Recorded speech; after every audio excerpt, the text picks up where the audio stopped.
નમસ્કાર મિત્રો, અમારી ચેનલમાં તમે નવા હોય તો સબસ્ક્રાઇબ કરવાનું ભૂલશો નહીં.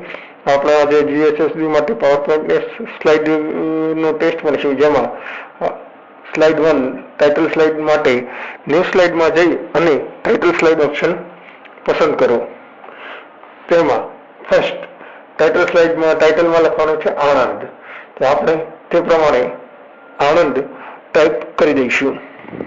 મિત્રો, નીચે કન્ટેન્ટ આપેલી છે જે આપણે સબટાઇટલના બોક્સમાં લખવાની થશે, જેમાં Anand district is a district in eastern part of the state. ત્યાં આપણે જોઈશું કે ડિસ્ટ્રિક્ટ, પ્રથમ ડિસ્ટ્રિક્ટનું ડી કેપિટલ છે, જ્યારે બીજા ડિસ્ટ્રિક્ટનું ડી સ્મોલ છે. આપણે પેપરમાં જે રીતે આપ્યું હોય તે રીતે જ લખવાનું છે, તેમાં આપણી રીતે કોઈ સુધારો નથી કરવાનો. જે અક્ષર કેપિટલ હોય તે કેપિટલ તથા જે અક્ષર સ્મોલમાં આપેલો હોય તે સ્મોલમાં, એવી રીતે જ આપણે ટાઈપ કરવાનું છે. મિત્રો, ટાઈપિંગ બહુ મહત્વની વસ્તુ છે અને તેમાં એક્યુરસી સાથે સ્પીડ પણ મહત્વની છે, જેના માટે તમારે પ્રેક્ટિસ કરવી પડશે. અહીં આપણે ફકરો ટાઈપ કરી રહ્યા છીએ.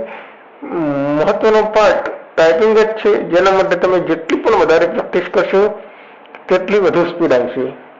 મિત્રો, જો તમે નવા હોય તો ચેનલને સબસ્ક્રાઇબ કરવાનું ભૂલતા નહીં, કારણ કે અમે ગૌણ સેવા પસંદગી મંડળની CPTને લગતા બધા જ વિડીયો બનાવી અને લાવવાના છીએ. હવે આપણે ફકરો પૂરો કરી રહ્યા છીએ, જેથી હવે આપણે ફોર્મેટિંગ ઉપર જઈશું. મિત્રો, ફોર્મેટિંગમાં પ્રથમ હેડિંગ સાઇઝ 45 અને નીચેના ફોન્ટની સાઇઝ 20 રાખો. એટલે હેડિંગ સાઇઝ માટે આપણે સૌ પ્રથમ હેડિંગને સિલેક્ટ કરી દઈશું અને ઉપર ટેક્સ્ટ બોક્સમાંથી 44 લખેલા હતા એ જગ્યાએ 45 પસંદ કરશું. જ્યારે હવે સબટાઇટલ બોક્સ સિલેક્ટ કરી અને ટેક્સ્ટ બોક્સમાં 20ની સાઇઝ લખી અને એન્ટર આપશું. મિત્રો, બીજા નંબરમાં હેડિંગમાં શેપ ફિલ ઇફેક્ટ આપવું. Shape fill effect heading select કરવાથી ફોર્મેટ ઓપ્શન છેલ્લે ખુલશે.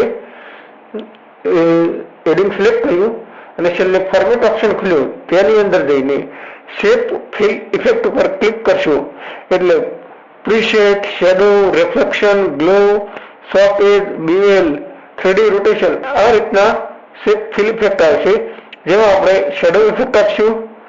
આ શેડો ઇફેક્ટ છે. હવે આપણે બીએલ ઇફેક્ટ આપી અને 3D રોટેશન ઇફેક્ટ આપી. ઇફેક્ટ કીધું છે એટલે કોઈ પણ ઇફેક્ટ તમે આપી શકો છો.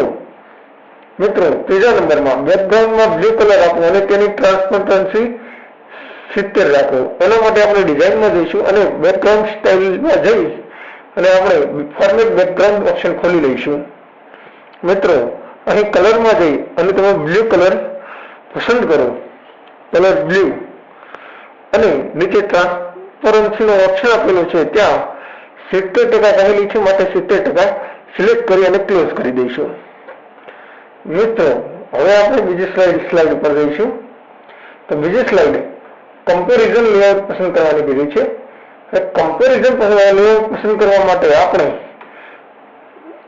પ્રથમ તો ડિઝાઇન મેનુમાંથી હોમમાં જતા રહીશું અને બે સ્લાઇડ પર ક્લિક કરશું. ત્યાં 5મા નંબરનો ઓપ્શન કમ્પેરિઝન સ્લાઇડ છે. તેમાં દર્શાવ્યા મુજબ હેડિંગમાં નહેરુ એન્ડ પટેલ લખી દઈશું. ત્યારબાદ જે કન્ટેન્ટ આપ્યું છે તે પ્રથમ બોક્સમાં લખી દઈશું, પરંતુ એ વસ્તુ ખાસ ખ્યાલ રાખવી, જે વસ્તુ પેપરમાં પહેલી એબીસીડીમાં છે તે પહેલી એબીસીડીમાં લખવી, બીજી એબીસીડીમાં છે તે બીજી એબીસીડીમાં લખવી. અને મિત્રો, કોઈ ડોટ કે કોઈ નિશાન લખવાનું રહી ન જાય તેનો ખાસ ખ્યાલ રાખી અને આપણે ટાઈપિંગ સ્પીડથી ફટાફટ આપણે આ ફકરો ટાઈપ કરી દઈશું. ત્યારબાદ આપણે અંદર જુદા જુદા ટાસ્ક કમ્પ્લીટ કરશું.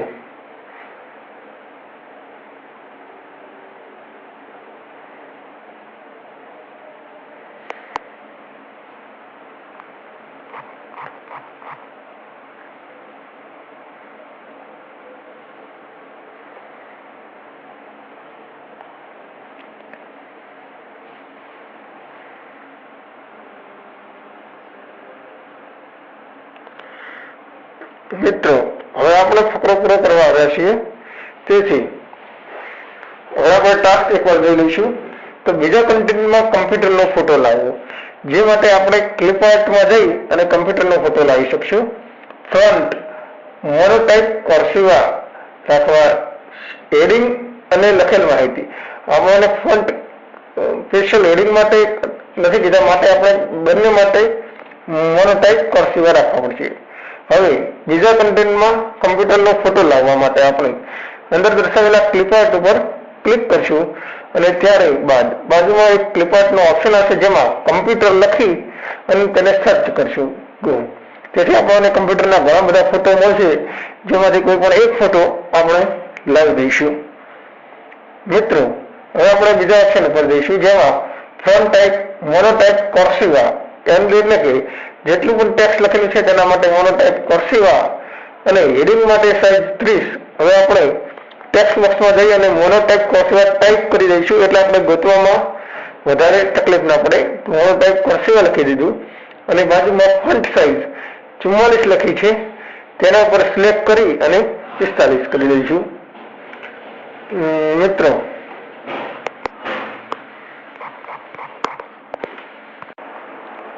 મિત્રો હવે આપણે નીચેના બોક્સમાં કોઈ મોનોટાઇપ કોર્સિવા પસંદ કરી અને સાઇઝ 20 પસંદ કરી લઈશું. હવે હેડિંગમાં શેપ ફિલ કલર આપો, જેમાં ટેક્સચર ઇફેક્ટ આપો. તેના માટે પહેલા હેડિંગને સિલેક્ટ કરશું, ત્યારબાદ છેલ્લે ફોર્મેટ દેખાશે તેની અંદર જઈને શેપ ફિલ પસંદ કરશું, જેમાં નીચે ટેક્સચર આવશે, જેમાંથી આપણે ટેક્સચર મેનુ પસંદ કરી લઈશું. મિત્રો 4 નંબર સ્લાઇડમાં કસ્ટમ એનિમેશન ઇફેક્ટ આપો, જેના માટે આપણે કોઈ પણ એક ઓબ્જેક્ટ પસંદ કરશું અને એનિમેશનમાં જઈ અને કસ્ટમ એનિમેશન ઉપર ક્લિક કરીશું. જેથી બાજુમાં કસ્ટમ એનિમેશનનો ઓપ્શન આવશે, જેમાં એડ ઇફેક્ટમાં એન્ટ્રસ, એમ્ફેસિસ, એક્સિસ, એક્ઝિસ્ટ આવશે, જેમાં આપણે એન્ટ્રસ ઇફેક્ટ આપી દઈશું. મિત્રો ત્યારબાદ સ્લાઇડનો ટાઈમિંગ 3 સેકન્ડ રાખો.